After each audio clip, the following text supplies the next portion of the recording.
গাজার উত্তর ও পশ্চিম অংশে ইসরায়েলি বিমান বাহিনীর টানা বোমাবর্ষণে ছিন্নভিন্ন হয়ে গেছে জীবন। উপত্যকাটির সর্বোচ্চ আবাসিক টাওয়ারও গুঁড়িয়ে দিয়েছে দখলদাররা। হামলার তীব্রতায় পালিয়ে যাচ্ছে অনেকে। দক্ষিণ গাজায় আশ্রয়ের খোঁজে ছুটছে হাজারো মানুষ। ভয়ে স্কুল থেকে শুরু করে সাতি শরণার্থী শিবির পর্যন্ত খালি করা হয়েছে। অনেকে জানিয়েছেন ঘরবাড়ি ফেলে খালি পায়ে বেরিয়ে আসতে হয়েছে পুরো পরিবারকে। এদিকে গাজা সিটির আকাশে নজরদারির সময় একটি ইসরায়েলি ড্রোন ভূপাতিত করার দাবি করেছে ফিলিস্তিনি ইসলামী জিহাদ। তাদের আল কুদস ব্রিগেড জানায় খান ইউনিসের আকাশে উঠতে থাকা কোয়াডকপ্টারটি দখলে নিয়েছে তারা।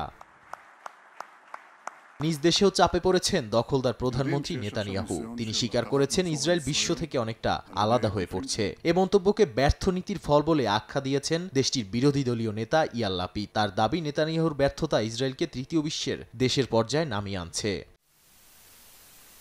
ইসরায়েলের মানবাধিকার লঙ্ঘন নিয়ে সরাসরি প্রশ্ন তুলেছে যুক্তরাজ্য। দেশটির প্রতিরক্ষা মন্ত্রণালয় নিশ্চিত করেছে royal college of defence studies থেকে বাদ দেয়া হয়েছে তেল আবিবকে। যুক্তরাজ্যের প্রতিরক্ষা মন্ত্রী স্পষ্ট জানিয়েছেন গাজায় মানবিক আইন না মানা পর্যন্ত মেনে নেওয়া হবে না। নাদিম মারজান, সময় সংবাদ।